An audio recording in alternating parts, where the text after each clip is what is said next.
यो चाहिँ चाल्लाखेलको चोक हो। यो अहिले गाडी आइरहेको चाहिँ दक्षिणकालीतिरबाट आएको हो। अहिले हामी चाहिँ यो बाटो तल्लो बाटोबाट यताबाट गयो। तपाईँहरूको लागि सजिलोका लागि भन्नुपर्दाखेरि यो बल्खुबाट यो चौतारा आएपछि छेउमा एउटा स्कुल छ हो। यो स्कुलबाट चाहिँ अगाडिपट्टिबाट चाहिँ दुईवटा बाटो छुट्टिँदो रहेछ। अहिले हामी जान लागेको चाहिँ तल्लो बाटो अर्थात् फर्पिङ हाइड्रो पावर।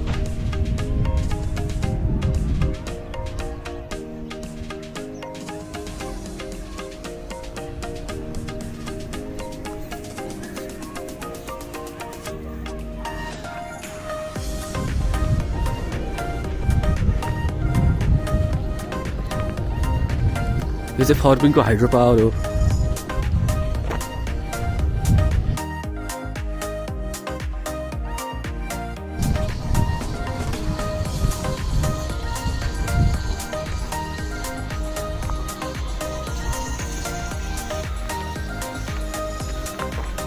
पोखरी त्यस्तो ठुलो चाहिँ होइन, तर फेमस चाहिँ साह्रै फेमस नै ठाउँ।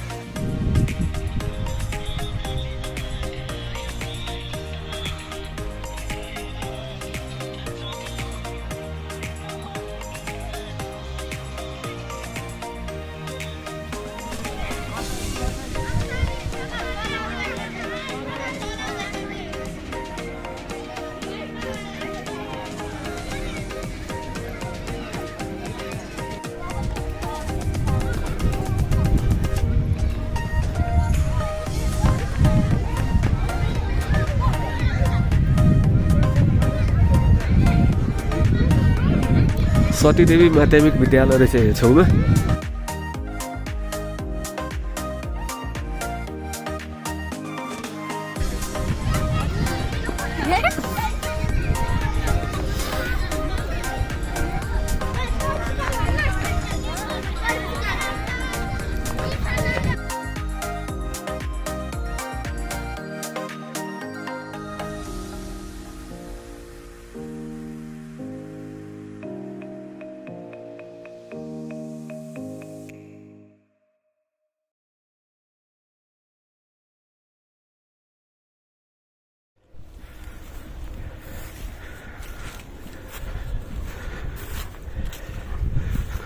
यहाँ चाहिँ एउटा भत्किएको घर रहेछ।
यो हाइड्रो पावरबाट फर्किने क्रममा चाहिँ बाटोमा एउटा झोलुङ्गे पुल पनि देखिँदो रहेछ।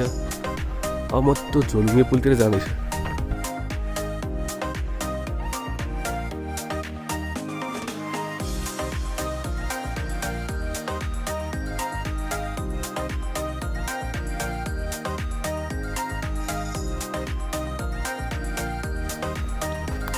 हाम्रो डोरी गएको रहेछ।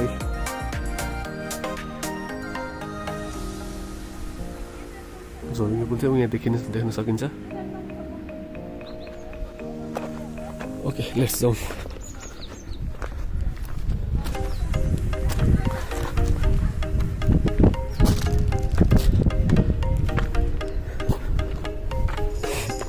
यो बाटै होइन रहेछ।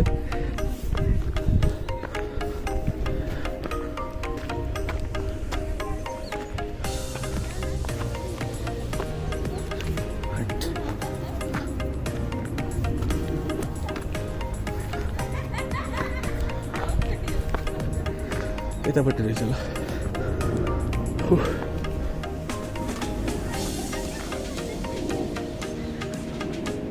झोलुङ्गे पुल चाहिँ साँगाको भन्दा अलि लामो रहेछ।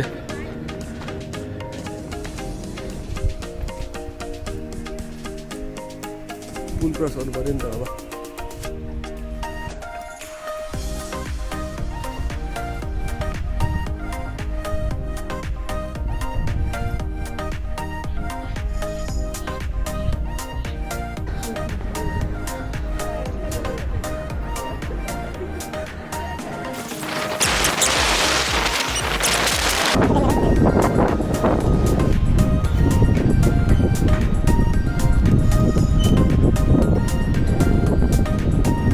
गर्नु पर्दैन।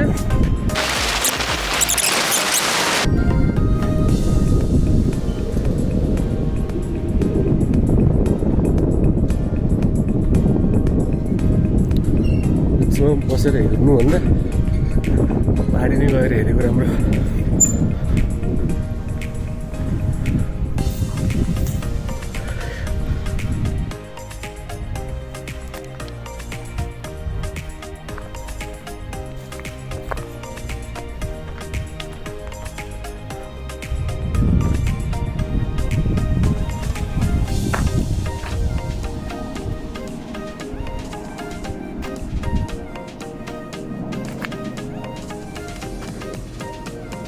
यति एउटा लट्ठाको भरले तानेको छ पुललाई। तल बाँधेको छ होइन। यताबाट घुमाएर ल्याएर यताबाट यो बेरेर यहाँ गएर एन्ड भएछ। अनि यो दुईवटा लट्ठालाई चाहिँ यसरी यहाँ लक गरेको छ। 1 2 3 4 5वटा साँचो लगाएर लक गरेको छ। इफ इन केस यो फुस्क्यो भने त नि गयो त, अब जाँदैन कि।